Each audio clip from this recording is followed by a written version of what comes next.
Hello everyone. So this is a video solution for one of the problem 5 in our tutorial document 3. So this is also a very typical problem you're going to encounter in the probably in the exam.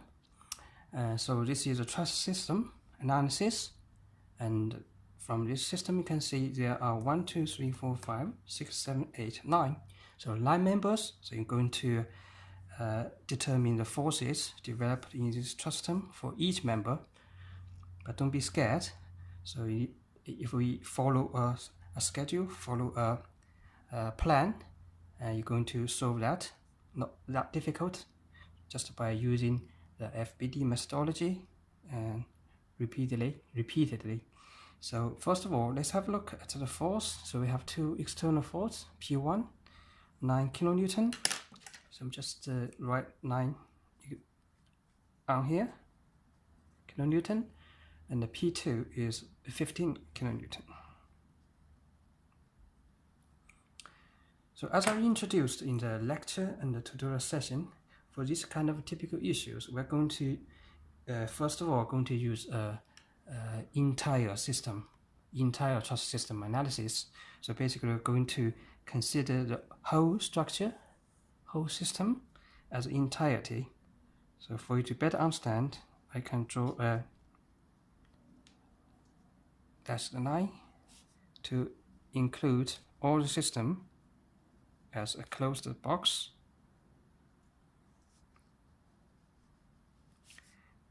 And now we're going to analyze all the forces acting on this whole system. So we just go around this system, the boundary of this system, to find out all the forces. So obviously we already have two loads, external loads, P1 pointing to right, P2 pointing downwards, and especially we have two supports here. As I introduced in the lecture, there are two different supports. So for this one, you can identify a small wheel here, a round wheel, which means that for this specific support, we only have one normal force. So this is the only force provided by the support. So we name it as NC. So this is another kind of support. So there are two forces acting on this support. So we don't know the direction of these two forces at the moment, but we can just assume they are both tension force. So I can name it as AX and AY. So the first equation we can write is the equilibrium of the moment. So according to the turning point A here, we can write a equation of the moment equilibrium. So sigma means or the sum of the moment, M for moment, A is the turning point A here. So because these two forces actually acting exactly on point A, so the distance between the point A to these two forces are 0, which means that the moment brought by these two forces are 0, so we don't need to consider about these two forces. And apart from that, let's think about how many forces left. We have 1, 2, 3 forces. And you can see, if you imagine that for P1, so P1 is pushing it and is causing the whole structure to turn clockwise. P2 is also causing the whole structure turning clockwise, so they're both negative value. And for NC is pointing upwards and causing the whole structure to rotating counterclockwise, so this has a positive value. So according to this equation, you can write NC times the distance, which is 6 meters, minus P1, 9, times distance, which is 4 meters, minus the second force, 15, times the distance, which is 3, equals 0. So we already found out all three forces, all three moments, and then we can write that equation. So from there, we can calculate NC equals 13 13.5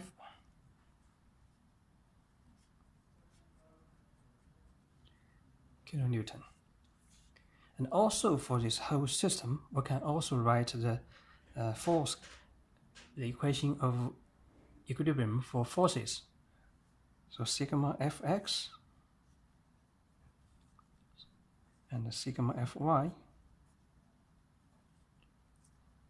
So these two equations are for the whole system. So let's count how many forces have got in x direction. Basically, they are horizontal forces here. The first one pointing to right. So good. Positive value. And let's look around here. Okay, we found another one pointing to left. So that Ax equals 9 kilonewton. And also we have a look at Fy. So look around the system again. So these two horizontal, we have 3 forces left. So this one pointing downwards.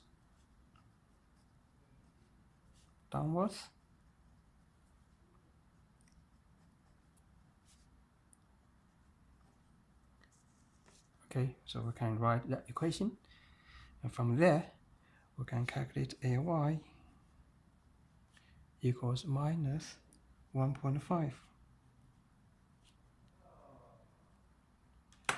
So here we need to be very careful about this sign. It's a minus. So what does that mean? So that means that initially we're assuming that these two forces, direction of these two forces, so we get the Ax 9, which is a positive value, means that in this case Ax, the direction is correct. But for Ay, when we get the minus value, means that this direction, the initial guess was wrong. So here we'd better to change the direction of the force immediately after the calculation here. So the force here is no longer pulling down, it's supporting. So you need to remember that you're going to change the force here. So not pulling down, it's supporting force, because the force of this direction will be used later on particle A. So now we already calculated the support force on particle A and C. So this is the entire system analysis. So after doing that, we're going to look details that in each member of force. We're going to analyze the force in each member. So let's find out the zero force first. So as I introduced in the lecture and also in the tutorial, this is a very typical case for particle D. So this is our first case, which means that if you have two members joined together and these two members are locked in line, and in this case these two members must be zero force members. To help you better understand that, I'm going to draw a very quick FBD on particle D.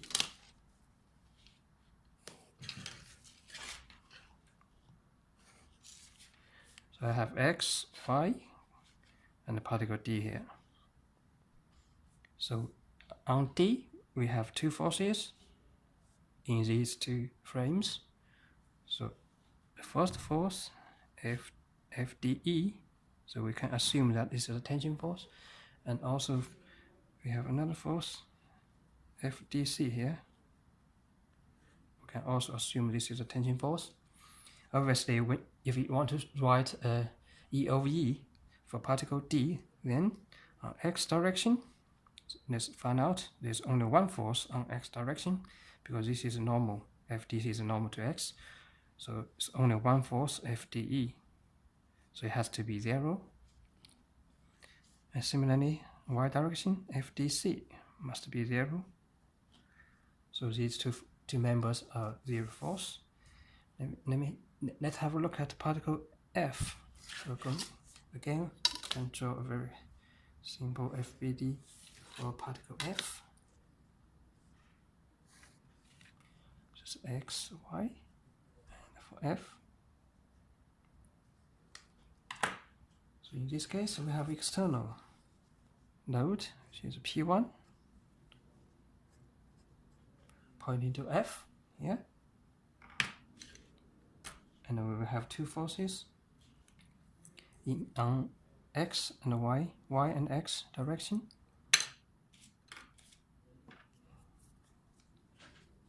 So on x direction, because we already have an external node here, so we have to use another force to get balance with P1, which is, the magnitude will be exactly the same as P1, but with the opposite direction, so they're pointing to each other. So this force is Fe. So we know Fe equals 9 kilonewton. And obviously there's a compression force here, so we need to write a C here. So once you have decided the force, compression or tension, so you can draw an arrow on this structure immediately here. So this is compression force, and also you can draw an arrow at this end as well, so that you know the force direction on particle E as well.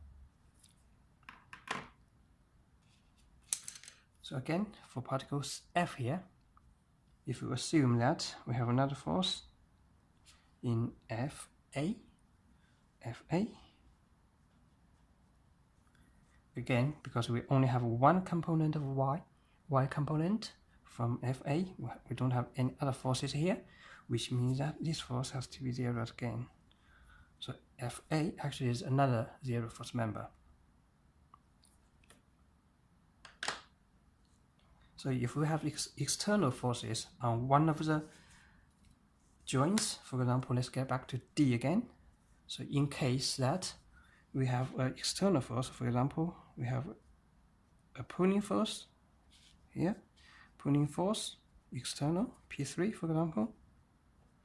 Just to give you an example, in this case, obviously FDC will not be 0 again, so FDC will be used to balance P3. So if there's any external node on one of the point joint, then you need to consider about, and then you need to decide which one are still 0 force members, but which one are not anymore. So now we have identified the 3 zero force members. So you can cross out these 3 members using any way you like. For example, I'm just cross that way. And in the following force analysis using FBD, you don't need to calculate these forces. So we still have the count for FAE. We actually already know this is 9 kilonewton. There's a compression force here. We still have 1, 2, 3, 4, 5. We still have 5 members to decide. So let's have a look at the different joints here. So apart from these two, so we already write FBD for these two. So we still have 1, 2, 3, 4. 4 joints left. And for particle E, we have 1, 2, 3, 4 forces. For particle A, again we have 1, 2, 3, 4. B, 1, 2, 3, 4. C, 1, 2, 3. So probably we can start from C because we only have 3 forces on particle C, and one of the force NC is already known, so we only have 1 and 2 unknowns. So the strategy here is that we start from particle C, and then we'll go to use FBD on particle C.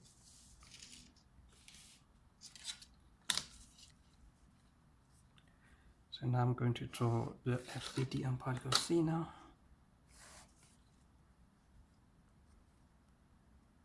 We write C as in the center.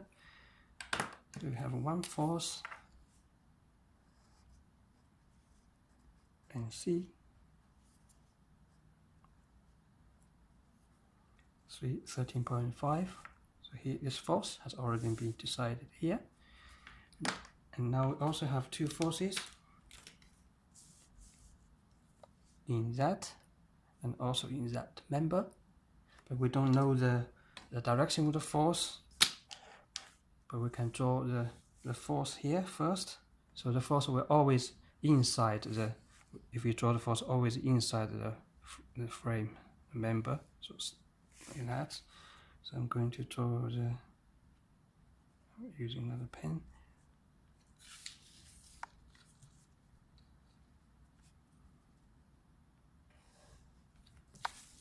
So first of all, draw two lines here without error, the direction with errors, and then we can have a look at how to decide these forces. So how to decide the direction of these forces? Are they compression or tension force?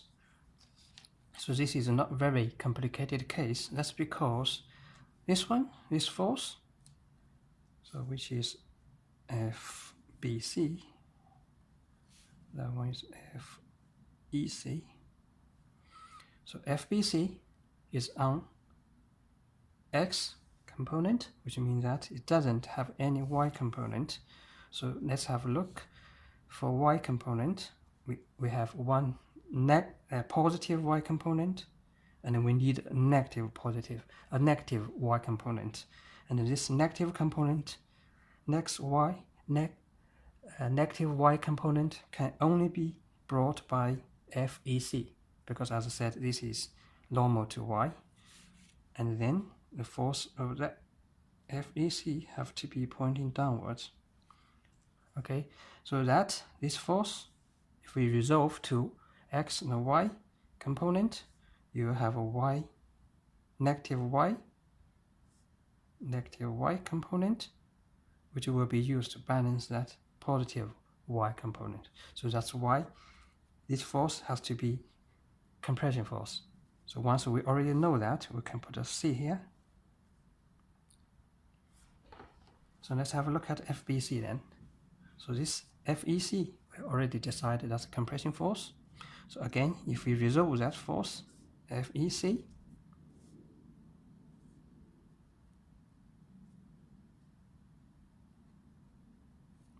so obviously you're going to get a positive X component if you resolve that way. So this means that this force needs to be tension force, because this force X needs to be get balanced with that force. Okay, so by doing that, we can know that FBC is a tension force.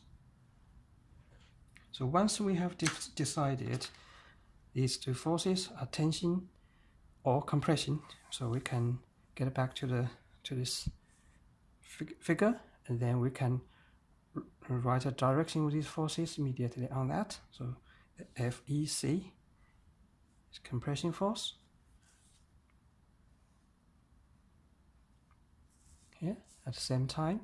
So you can write there compression force, and for FBC is tension force, so it's pulling it, and it's pulling B. So these two forces, paired force.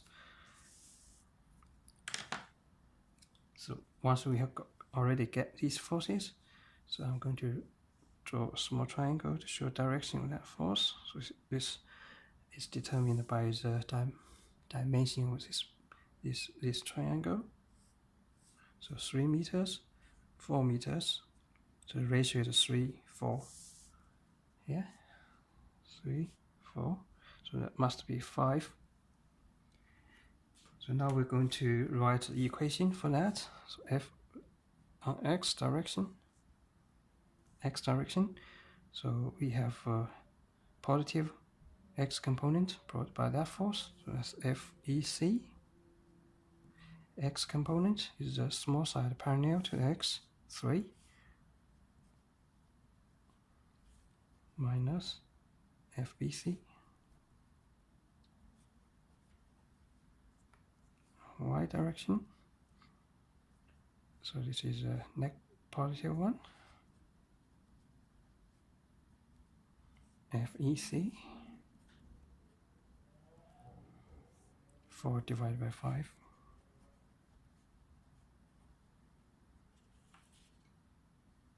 So from these two easy equations, you can calculate FEC.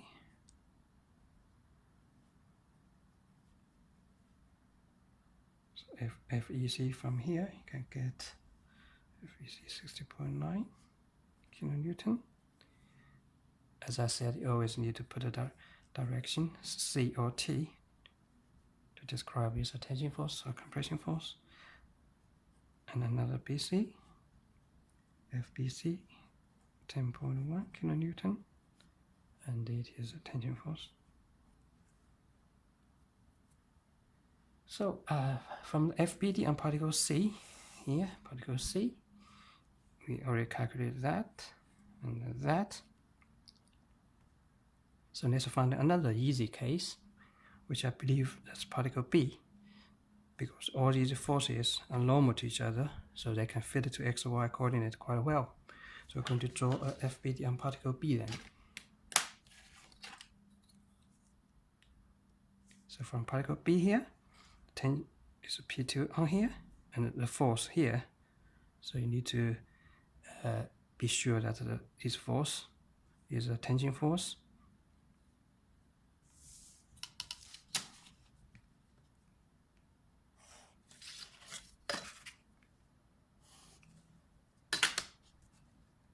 X, Y, on particle B.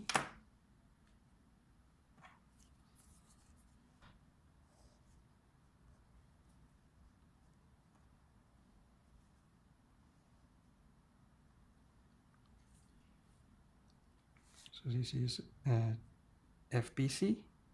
FBC is calculated 10.1. So it's very easy to decide the direction of these two forces because they must be paired with each other. So that's FBE. You must be pulling it to balance that. So that's tension force. And there's another force here, FAB. Again, FAB needs to pull it to get a balance with that force. So it's tension force. So from here, you can decide the force again. So it's tension force.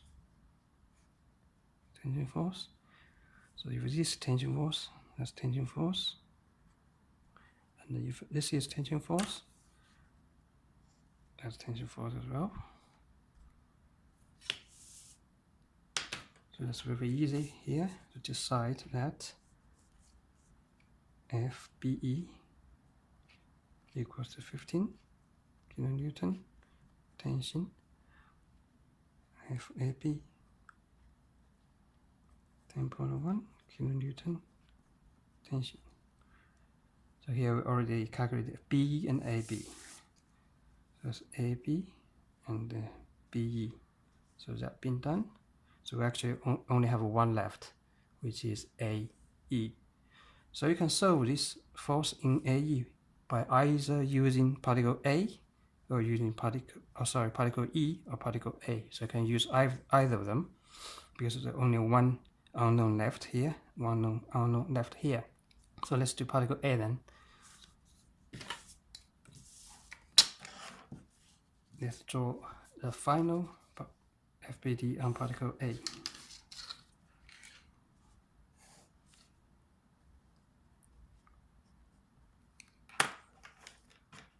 So on particle A here, we already know 1, 2, 3 forces all being calculated.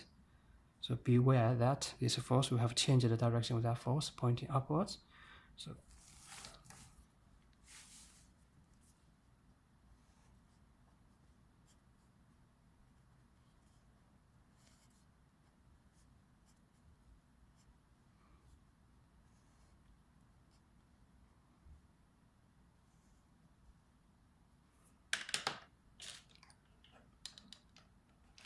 we already know these forces by previous calculations. So AX 9, AY 1.5. Because we already changed that force direction, so we don't need to write minus again. So that's 1.5 kilonewton for that force in BC. Sorry, in AB here. So FAB has been calculated. FAB is 10.1 So this is 10.1. Also, you can quickly decide the force direction in that. So that's F, the last force, FAE. Okay, because these two forces are x direction, so we only have one y component which is pointing upwards, which means that we do need a negative component to balance that. So this has to be pointing downwards, so that FA will have a negative y to balance that positive y. And again, that's 3, 4, 5. So that's FBD for particle A. So here you can see that we only have one unknown, which is FAE, and this can be calculated simply by using the y coordinate components balance. So on y direction we have a positive, it's negative FAE,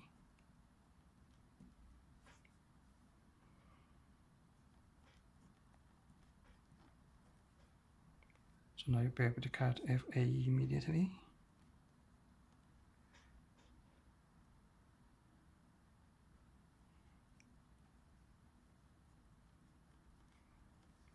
So that's compression force.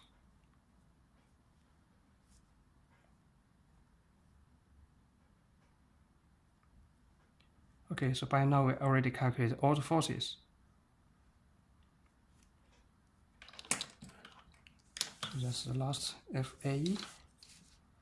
FAE here determined, and it's a compression force.